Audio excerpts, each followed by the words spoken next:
Hey, how's it going guys? It's Nate here. And Skyrim is a humongous place. A land of bustling cities, scenic mountains, and spooky ruins, the world of the Elder Scrolls V leaves a lot for us to explore. However, even a game like TES 5 does have some boundaries. While the playable area of the world is large, it's not endless, and to stroll too far in any direction is bound to result in you eventually hitting some invisible force field, or being greeted with a message along the lines of, "You can't go this way." But thanks to Skyrim's incredible modability, and a variety of very friendly console commands at our disposal, players can break through these various developer-imposed boundaries, and explore areas of the game we were never meant to see, allowing us to uncover all sorts of strange oddities. From Bethesda-created Easter eggs to crazy areas used for developmental testing, taking the camera outside of the playable game can expose us to a lot. So, that's what we're gonna do again today. Sit back and relax, as we take a look at 5 more out-of-the-map secrets in, or I suppose outside of, the Elder Scrolls V Skyrim. Starting off, today's video will begin where the lives of so many Nords end. The majestic afterlife realm of Sovngarde, a dimension that every self-respecting true son of Skyrim aspires to visit. It serves as the setting for our brief but epic final showdown with Alduin in the main questline. While a beautiful place, we don't get to see much of it, as Sovngarde's playable area is surrounded by an odd, intraversible mountain range that contains us in our exploration. And we've got no horses to scale them with either. But when we no-clip through these barriers, well, boy does this place get much more interesting. Initially, as we cross through the invisible wall, we'll find little more than some poorly textured mountain ranges. Nothing too fancy. Though eventually, if one goes far enough, the terrain will make a radical transition. All of a sudden, we'll stumble upon these really weird water formations, and awkward canals that span for seemingly hundreds of in-game yards. It's totally unclear what exactly these are doing here. However, it seems likely that Bethesda could have been using the lands beyond Sovngarde to experiment with designing various bodies of water and rivers. As we saw last time, that behavior wouldn't be very out of character. And it's not like anyone would notice anyway.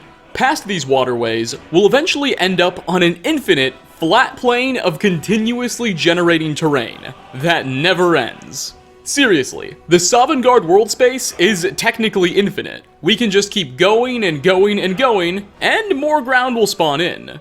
But be on your guard, because dragons do seem to spawn out here too, for some reason or another, which not only serves as a major impediment to an otherwise peaceful stroll, but also suggests that BGS could have been playing with the creatures out here too as well.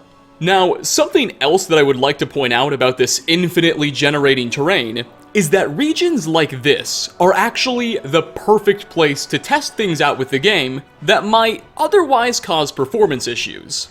Let me elaborate on that a little. So, when we're out here, in this endless, flat, green-textured grassland, literally the only things for the game to render are the flat ground itself and your player character.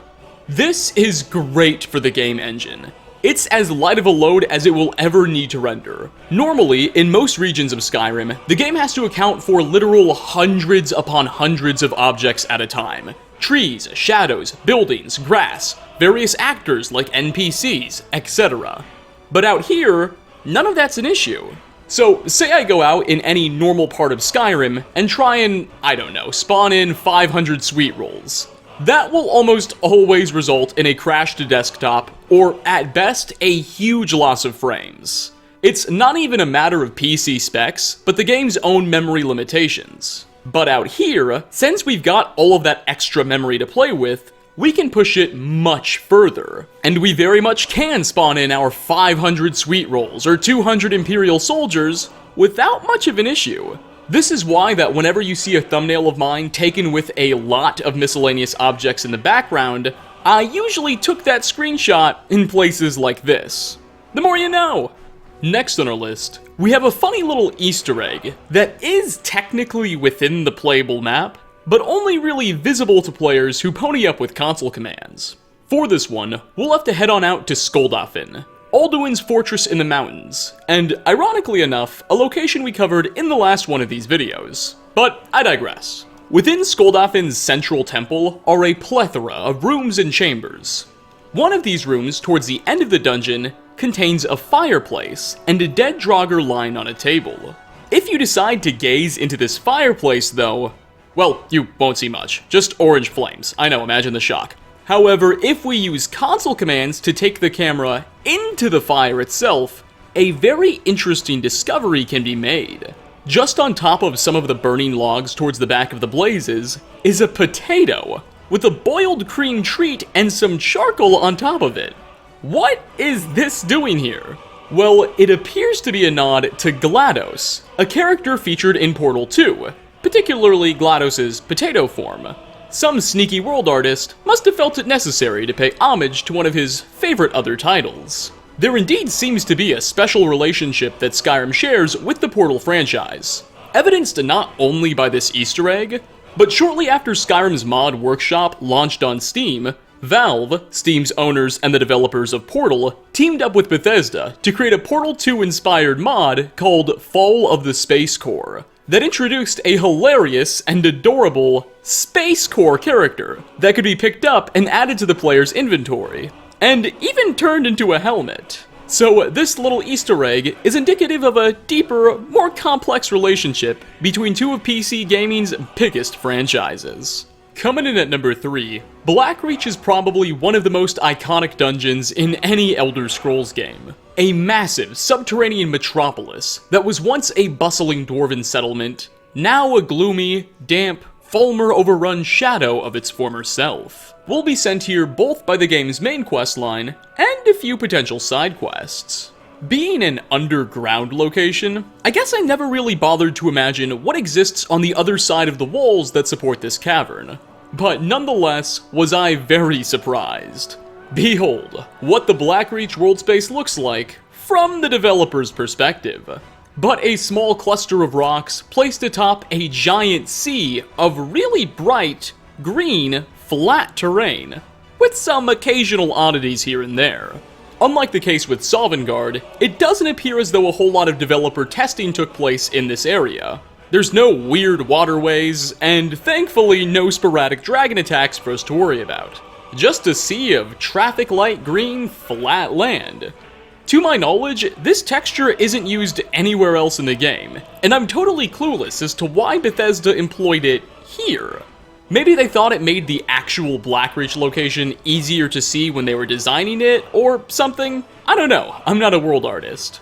We can't actually walk on top of the green stuff either, as when our character approaches it, the color tends to fade into a darker, more natural brownish shade, which is interesting.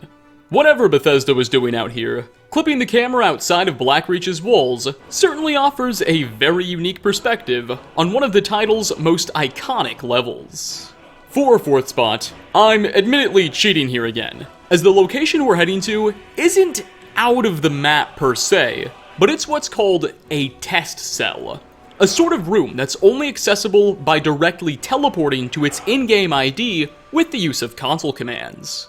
There are a lot of test cells in Skyrim. Some of them are used to house certain characters before they're spawned into the base game itself, some are left behind bits of cut content Bethesda never deleted, and others, like this one, were once used for testing various mechanics during development.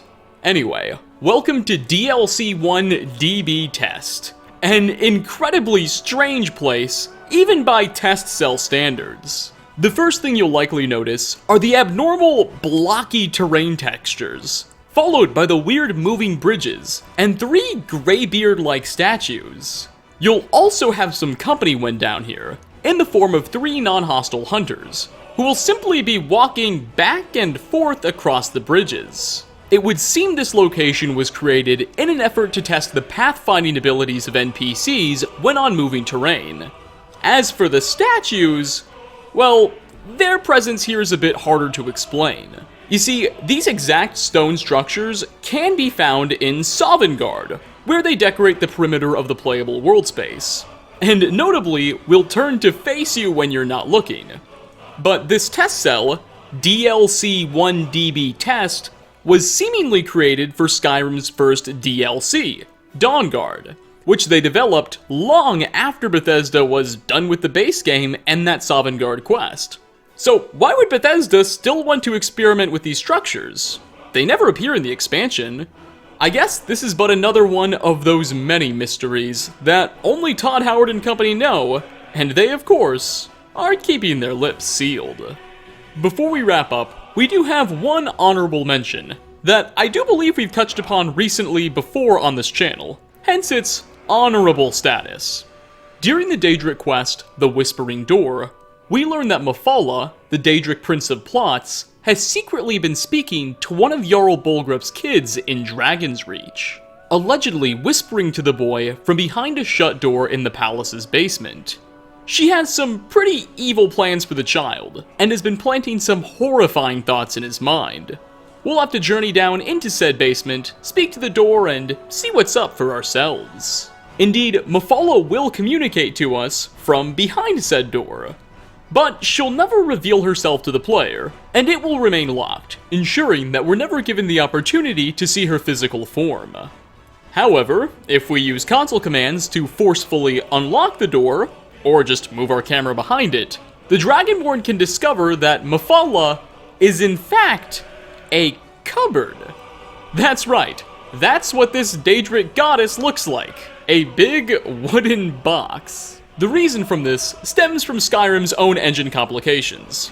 You see, for whatever reason, within the creation engine, Bethesda can't just cause a voice to randomly pop up. Every voice and audio file has to be associated with an actor, even if we're not supposed to see said actor. So Bethesda had to give Mephala some sort of physical identity, and for whatever reason, they settled on a static box of all things. It goes without saying, I don't think I'll ever look at this quest quite the same way again. And finally, last on our list, we're heading out to the Forgotten Vale. Introduced with the Dawnguard DLC, this mysterious location on Skyrim's border with High Rock served as one final vestige for the Snow Elven people before their ultimate extermination at the hands of the Nords. Today, it's home to but an army of Falmer and a couple of survivors. Alas, it's what lies beyond the veil that excites me the most. If we decide to disable collision with the console, and walk far beyond the mountain ranges that normally keep us confined in a specific area, we'll discover that the Forgotten Vale is, in fact, an island of all things, surrounded by an infinite sea of water. Not tremendously unlike the Skoldafen cell we covered in our last video, the Forgotten Vale sits at the center of a massive sea. The ocean itself is quite deep, and throughout it we'll occasionally stumble upon weird rock formations, tiny sort of mini islands, and a few interesting terrain quirks. Thankfully, this is a totally dead ocean. There are no giant fish or dragons that will attack the player emerging from it. Just infinite, empty water. Well, actually that's a bit of a lie. During my exploration of this region, I did in fact encounter a single swimming Falmer towards the southeastern side. Though when I went back in a different save, that dude wasn't there. So I'm not sure what's going on. Maybe some level designer at Bethesda accidentally placed a Falmer spawn or two beyond the region's borders. But again, since he wasn't there the second time, I don't know what's going on. One thing is obvious though. The Forgotten Vale, which was already a pretty majestic and abnormal place, is even a lot stranger than most of us likely thought. And with that, we are going to wrap up. 5 more of the most interesting things we can find outside of the playable world of The Elder Scrolls V Skyrim. Thanks for stopping by, everybody.